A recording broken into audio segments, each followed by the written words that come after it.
Before I start, let me quickly comment that when Shergill told me that he is organizing a forum where he's inviting public servants or those aspiring to be public servants, and from not just from the electoral processes, those who get there, but also from police and other areas as well. I asked him a question: why do you have a need to specifically do this? And I was also thinking, what will I share with them? And I think my personal reason to, come and talk to you about these things today is I have been coming to British Columbia for the last 5-6 years, and I have joined in a few of the Vaisakhi celebrations here as well. And after the celebrations are done, or during the celebrations of this 2-week period, I generally notice there is some negative articles, news coverages come out which totally blow things out of proportion. So I think this is a sort of a proactive measure that before these celebrations get kicked off here, let's at least work with people who are representing people in one form or the other to share with them what really Vaisakhi stands for. So if we have a data which does come out in the public arena, we don't take that 1 or 2 data points and blow it out of proportions. So the idea today will be to share with you essentially, how is it that this festival generally is presented as a festival, the Vaisakhi as a Punjabi festival, how it went from being from a cultural celebration to this something which is located among the Sikhs as well as a historical event. We'll cover a bit of that. We'll go a little bit into how it represents the Sikh ideals, and then I'll eventually get into what does Vaisakhi of 1699 really mean to all of us. We'll cover history behind it. But what are Sikhs really trying to do out of it? So at the end of this next 40 minutes or so, the take-home message, which I'm trying to impress upon all of you, will be that this is actually bigger than Sikhs. This started out as being something South Asian. This is founded within the Punjabi context of post-harvesting festival, and this celebration was developed into a new paradigm was developed in 1699 within the Sikh faith, and when people are celebrating this, it's a combination of all those things going on. So we cannot ignore the culture from the religion, and divorce is never healthy, so I like to look at all those elements and then maybe try to understand why Sikhs and Punjabis do what they do. Let me start out with this one quote, because most of the people who are celebrating Vaisakhi, at least in the lower mainland BC, are going to be from the Sikh faith. So Sikhs have a very interesting take on this event, and most Sikhs might not be even aware of what really this event meant historically. So here is a quote I pulled out from Professor Puran Singh. And interestingly, let me just read that out. He says, "Democracy, the dream of modern civilization, was established in this part of Asia in the exact modern sense, in the realization of the spirit of a human. The Khalsa made democracy its daily practice, driven by the inner feeling that is reborn of the spirit of the Guru that all human siblings are. Democracy is the moral feeling that naturally wells up in the informed ones." And I'll come back to that in a second.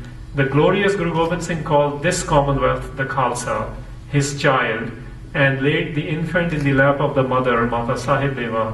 Physical birth became, by this act of love, a negligible accident, and the Khalsa stood bound by its moral rebirth." Now this is a bit poetic, but let me explain what's going on here. Because generally when people think of Khalsa or Vaisakhi these days, you're going to have very androcentric, male, hyper-masculine images. That's not what Vaisakhi was. That's one element of Vaisakhi. Vaisakhi, as being explained here by Professor Puran Singh, who wrote about what happened that day in 1699, he said basically a new ideal was being given. Sikhs called Guru Gobind Singh their father and Mata Sahib called their mother. And what's being said is that a new awakening, a new rebirth was taking place on the Vaisakhi day. And on that rebirth, what was developed was something called the Khalsa.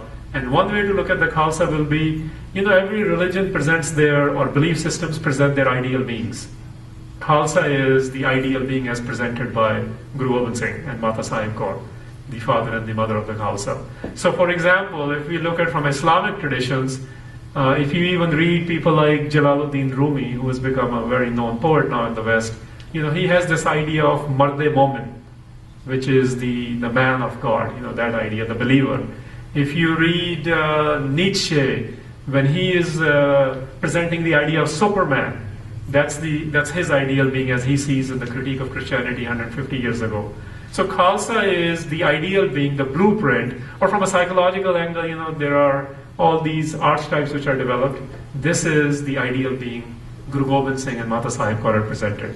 So basically, the Sikhs, Punjabis, and at that time South Asians were aspiring to become this ideal being. Khalsa is not just one image which might get floated in our minds these days. The stereotypes sometimes do a lot of disservice by showing one or two images, and I'll try to show various images throughout the presentation as well, because Khalsa is not just, again, this male-centric, hyper-masculine identity. It is something much, much bigger than that. Okay, with that, let's move on to what really is it in South Asia. This Vaisakhi is celebrated by multiple cultures in the South Asian region. And it might shock some of you that it's in the Western India, the today's Western India, the Southern India, the Northern India as well. And I've listed some of those, you can look at there. It's some of them celebrated because it's a lunar year, a starting of a new year. Most historians and cultural experts and anthropologists agree that this is the starting of Punjabi New Year, which is a little bit different than Sikh New Year. Sikh New Year actually starts in mid-March. Based on the scriptures in Guru Granth Sahib. So this is a Punjabi New Year as well, because of the alignment of certain solar things. Arabic culture celebrates it in a different way a little bit. They treat it as a harvesting festivals, most of these cultures. So it's basically a Thanksgiving for most people, including the people in Punjab, that we had a great crop and let's have party essentially. So the party is done in the different ways, variety of ways, which includes from thanking their deities to God or whatever idea of divine being is. And it involves the folk cultures and how they sing and how they dress and how they dance and what they eat or consume that day. My point is that this context is very important, because when we come to the Sikh idea, you'll see how all this was taken to a new paradigm within the Sikh context. So basically, when Guru Gobind Singh comes on the scene, or Guru Nanak through Guru Gobind Singh, the 10 gurus who developed the Sikh faith in 240 years, they saw a culture which was, and this is the paradigm shift which is taking place within the Sikh culture, that there is a folk culture which is involved in celebrations as a post-harvesting festival, and gurus made it more like a divine culture, and I'll get into that a bit, what that means. So there was an enthusiasm of the people which was captured, and it was given a new inspiration, that let's have all these celebrations, but towards what end? That was the question which was being asked. The ambition, we are all ambitious, people at that time were ambitious as well. The ambition was molded into purposefulness. If you are working towards particular end, then what that end needs to look like, and I'll get into that a bit.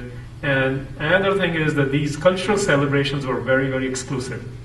They were for a particular group of people, particular social strata, particular religious sentiments, and this was totally blown apart. And in the Sikh culture, it became a very inclusive celebration. That this is not for particular group of people or men, but this is open to anyone. So basically, what this slide I'm trying to impress upon all of you is that if somebody presents Vaisakhi within the Sikh context as being a very exclusive thing, it is antithetical to Sikhs. It's actually the celebrations until that day were exclusive, then they were made very inclusive and they were widened into a new purpose. And what was that purpose? And this purpose I'll just briefly mention, you can read on the slide. This is directly from Guru Granth Sahib. Sikhs have major disagreements among them. You guys are in lower mainland BC.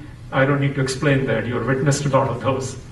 But there is only one thing where every Sikh, regardless of their observation level, agrees on, which is Guru Granth Sahib, which is the scriptural canon, if I may call it. In the scriptural canon, these are the two ideas of Vaisakhi. And you can see the first idea is that Vaisakhi is really when one is living in awareness. So this cultural celebrations, when I was coming to this venue, I saw so many billboards here about Vaisakhi Melas. That's the Punjabi cultural element you will see, and some of it is westernized now. in Guru Granth Sahib, which is basically the single most unification point for the Sikhs, regardless of whether, which political party, if I may say, they belong to here, or their religious level of observation. And the agreement is, in Guru Granth Sahib, what's written, and what's written is, Vaisakhi is only celebratory if somebody is living in awareness, when the wisdom in the Shabad is a word for wisdom, you can say, when people are living in awareness. And the second idea of Vaisakhi is that you really don't know what Vaisakhi is unless you have a divine relationship. So this is where I want to talk about the word Vaisakhi itself. Vaisakhi basically is the first day of Vaisakh, which is a Punjabi month. So when people say Vaisakhi, it means the first day of the month of Vaisakh, which is today, April 14th in the calendar which Sikhs are using now. So this day becomes celebratory, at least in the Sikh context, which is where all Sikhs have agreement, is if you are living in awareness and if you have a divine relationship. If those two things are missing, then you cannot figure out what Vaisakhi is. This is what Guru Granth Sahib says. So the questions for you might be these kind of questions, and you might have 50 other questions going through your head. I just thought I'll mention a few. So what really happened in 1699, the original Vaisakhi for the Sikhs, what lessons do we have from them? Why do we have these weapons and kirpans when Sikh Day parades are happening? Do parades have anything to do with Vaisakhi? Sure, it's good to know what Khalsa was in 1699, what's its relevance today, and all sorts of issues related to those things. So let me get into the history of it a bit, and then I'll come to relevance.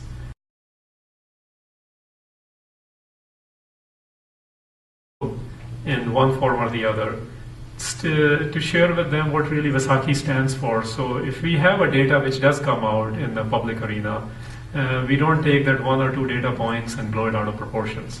So the idea today will be to share with you essentially the electoral processes, those who get there, but also from police and other areas as well.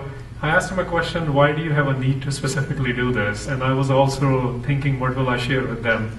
And I think my personal reason to, come and talk to you about these things today, articles, news coverages come out which totally blow things out of proportion. So I think this is a sort of a proactive measure that before these celebrations get kicked off here, let's at least work with people who are representing people. Before I start, let me quickly comment that when Shergill told me that he is organizing a forum where he's inviting public servants or those aspiring to be public servants, and from not just from years. I have been coming to British Columbia for the last 5-6 years, and I have joined in few of the Vaisakhi celebrations here as well. And after the celebrations are done, or during the celebrations of this 2-week period, I generally notice there is some negative